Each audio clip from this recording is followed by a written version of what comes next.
नमस्कार दोस्तों, स्वागत है आप सभी का हमारे इस यूट्यूब चैनल हिमालय क्लासेज में। और आज की इस वीडियो में हम बात करने वाले हैं उच्च माध्यमिक अर्धवार्षिक परीक्षा मॉडल प्रश्न पत्र 2022-23 के बारे में। जैसा कि अभी 12th के अर्धवार्षिक पेपर शुरू होने वाले हैं, तो हम यहाँ जो इस वीडियो में आपके लिए लेके आए हैं वो कृषि रसायन का अर्धवार्षिक पेपर लेके आए हैं, जो मॉडल पेपर है कृषि रसायन का, जिसका जो पूर्णांक है वो 50 नंबर का है और ये इसका जो समय है वो 2.25 घंटे का है। तो चलिए हम वीडियो को शुरू करते हैं। और वीडियो शुरू करने से पहले यदि आप चैनल पर नए हैं तो एक बार चैनल को सब्सक्राइब करें और वीडियो को लाइक करें। तो चलिए हम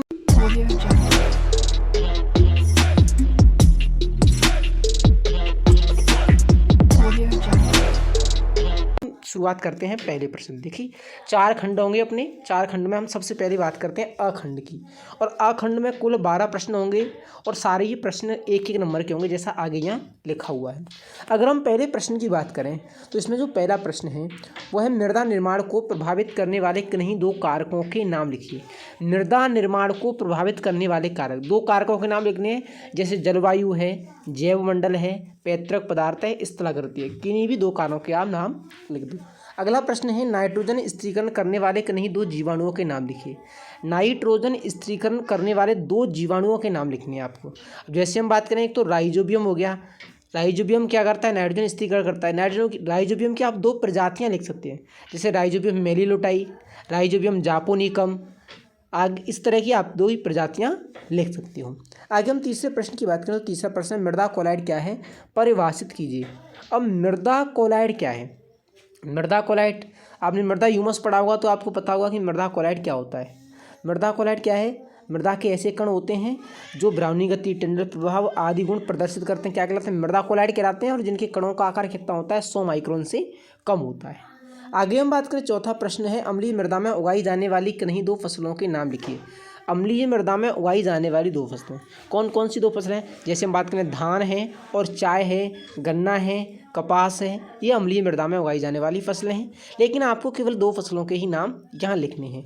आगे हम बात करें 5वें प्रश्न, धान की फसल हेतु उपयुक्त मृदा पीएच क्या है? धान की फसल हेतु जो उपयुक्त मृदा पीएच है वो है 4.5 से 6.5, यानी धान की फसल 4.5 से 6.5 मृदा पीएच पर उगाई जाती है। आगे 6वें प्रश्न की बात करें तो पादपों के लिए आवश्यक मुख्य पोषक तत्व कौन से हैं? तो पादपों के लिए आवश्यक जो मुख्य पोषक तत्व हैं वो 3 हैं। जैसे अगर हम बात करें NP और के, सबसे मुख्य पोषक तत्व जो NPK हैं। आगे हम बात करें 7वां प्रश्न, MOP उर्वरक का रासायनिक नाम लिखिए। MOP दोस्तों, जो MOP है वो है म्यूरेट ऑफ पोटास, और इसका जो रासायनिक नाम होता है वो होता है पोटेशियम क्लोराइड। इसका जो रासायनिक सूत्र होता है वो होता है KCl, लेकिन यहाँ केवल आपको रासायनिक नाम पूछा है। आगे हम बात करें 8वां प्रश्न, तो वह है वर्मी कंपोस्ट में मुख्य पोषक तत्वों की प्रतिशत मात्रा क्या है? वर्मी कंपोस्ट में मुख्य पोषक तत्वों की प्रतिशत मात्रा, यानी इसका अर्थ है वर्मी कंपोस्ट में NPK की मात्रा कितनी होती है? मुख्य पोषक तत्व 3 ही हैं। अगर हम नाइट्रोजन की मात्रा की बात करें वर्मी कंपोस्ट में तो ये होती है 1.5 से 2.5। अगर हम बात करें फास्फोरस की वर्मी कंपोस्ट में तो ये होती है लगभग 1%। पोटेशियम की बात करें तो ये भी लगभग कितनी होती है? 1% होती है। आगे हम बात करें 9वां प्रश्न, गाय और भैंस के दूध की मिलावट का परीक्षण किया जाता है। तो गाय और भैंस के दूध की जो मिलावट के लिए परीक्षण किया जाता है दोस्तों वो होता है हंसा परीक्षण। कौन सा परीक्षण? हंसा परीक्षण। आगे हम 11वें क्वेश्चन की बात करें तो पाश्चुरीकरण क्या है? पाश्चुरीकरण ऐसी विधि है जिसमें खाद्य पदार्थों को पहले गर्म किया जाता है और गर्म करने के पश्चात पुनः ठंडा करते हैं। तो ये क्रिया क्या कहलाती है? पाश्चुरीकरण कहलाती है। यानी खाद्य पदार्थों को गर्म करने के पश्चात पुनः ठंडा करने की क्रिया क्या कहलाती है? पाश्चुरीकरण कहलाती है। आगे हम बात करें 11वां प्रश्न, गोबर खाद के अवयव कौन कौन से होते हैं? लिखिए गोबर खाद के अवयव। तो दोस्तों गोबर खाद के 3 अवयव होते हैं, गोबर, मूत्र और बिछावन। आगे अपन 12वें प्रश्न की बात करें तो राजस्थान की जलवायु में किस प्रजाति के केंचुए पाए जाते हैं? राजस्थान की अगर हम जलवायु की बात करें तो आइसिनिया फोइटिडा नामक केंचुए सर्वाधिक मात्रा में पाए जाते हैं। ये थे अपने खंड आ के प्रश्न जो आपको 1-1 नंबर के पूछे जाएंगे। अगर आपको समझ आ गया हो तो कोई बात नहीं, अगर समझ नहीं आया हो तो एक बार वीडियो को पुश करके दोबारा से आप देख सकते हैं। आगे अपन बात करें खंड ब के जो प्रश्न होंगे वो आपसे 2-2 नंबर के पूछे जाएंगे और इसके अगर हम प्रश्नों की बात करें तो आपको 40 शब्दों में इनका उत्तर देना होगा। जैसे 13वें प्रश्न की बात करें, विभिन्न पादपों में आयन विनिमय के महत्व को समझाइए। ये प्रश्न 2021 के एग्जाम में पूछा जा चुका है। अगर हम विभिन्न पादपों में आयन विनिमय के महत्व की अगर हम बात करें तो आयन विनिमय के द्वारा पादपों को पोषक तत्वों की प्राप्ति होती है। दूसरा, आयन विनिमय के द्वारा मृदाओं का सुधार किया जाता है। ये दो आयन विनिमय के सबसे महत्वपूर्ण कार्य हैं। एक तो क्या है, आयन विनिमय के द्वारा पादपों को पोषक तत्वों की प्राप्ति होती है। दूसरा, आयन विनिमय के द्वारा मृदाओं का सुधार किया जाता है। दो महत्वपूर्ण कार्य होंगे इसकी। 14वें प्रश्न की बात करें, मृदा में प्रतिशत वे संतृप्ति क्या है समझाइए। मृदा में प्रतिशत बेस संतृप्ति क्या है? तो प्रतिशत बेस संतृप्ति क्या होती है, यहाँ जो बेस का अर्थ है वो है क्षार, यानी 1 किलोग्राम मृदा में उपस्थित क्षारों की कुल मात्रा क्या कहलाती है, प्रतिशत बेस संतृप्ति कहलाती है। ध्यान रखना, 1 किलोग्राम मृदा में उपस्थित क्षारों की कुल मात्रा क्या कहलाती है, प्रतिशत बेस संतृप्ति कहलाती है।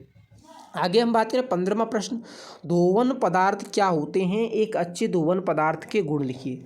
दोवन पदार्थ ऐसे पदार्थ जिनका उपयोग पशुशाला में बर्तनों की सफाई में किया जाता है, क्या कहलाते हैं, दोवन पदार्थ कहलाते हैं। अच्छे दोवन पदार्थ के गुण, अगर हम अच्छे दोवन पदार्थ के गुण की बात करें तो एक तो वो सस्ता होना चाहिए, दूसरा सर्वसुलभ होना चाहिए यानी सभी जगह उपलब्ध होने वाला चाहिए, तीसरा विलोष्टनकारी प्रभाव वाला होना चाहिए यानी वह सतह से चिपकने वाला नहीं होना चाहिए, चौथी अगर हम बात करें तो वो किसी भी प्रकार के अवशेष नहीं छोड़ता हो। ये दोवन पदार्थ के क्या होते हैं, गुण होते हैं।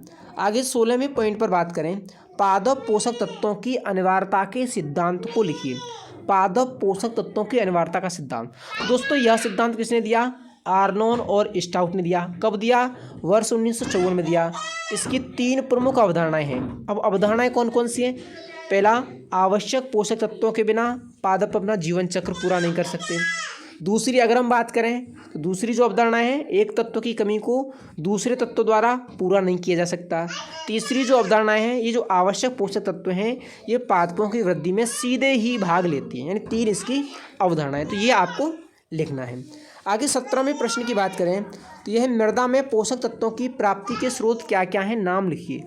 मृदा में पोषक तत्वों की प्राप्ति के स्रोत क्या क्या होते हैं, तो एक तो होता है जैविक पदार्थ होते हैं, दूसरा खनिज पदार्थ होते हैं, तीसरा पैतृक पदार्थ होते हैं, चौथा खाद एवं उर्वरक होते हैं। तो ये क्या होते हैं, मृदा में पोषक तत्वों की प्राप्ति के स्रोत होते हैं। 18वें प्रश्न की बात करें तो कार्बन चक्र क्या है, चित्र द्वारा समझाइए। ये आपको चित्र बनाना पड़ेगा कार्बन चक्र का। 19वें प्रश्न की बात करें, मृदा ह्यूमस के कोई 4 लाभ लिखिए, 4 गुण लिखिए। अगर हम मृदा ह्यूमस की बात करें तो पहला गुण ये भूरे रंग का होता है, दूसरा ये कोलाइडी प्रकृति का होता है, तीसरा इस पर ऋणावेश पाया जाता है, चौथा ये अम्लीय प्रकृति का होता है। तो ये क्या हो गए, इसके 4 गुण हो गए। तो इस तरह के जो हमारे इसमें प्रश्न है, टोटल 27 प्रश्न है जो अर्धवार्षिक के लिए हमने तैयार किए हैं। मैं सारे क्वेश्चन यहाँ नहीं कराऊंगा, केवल 19 प्रश्न ही कराऊंगा। अगर आपको पूरे प्रश्नों की PDF लेनी है, पूरा ये टेस्ट पेपर लेना है तो आप कमेंट करके हमें बताएं और डिस्क्रिप्शन में इसकी लिंक दे रखी है, वहाँ से डाउनलोड करें। थैंक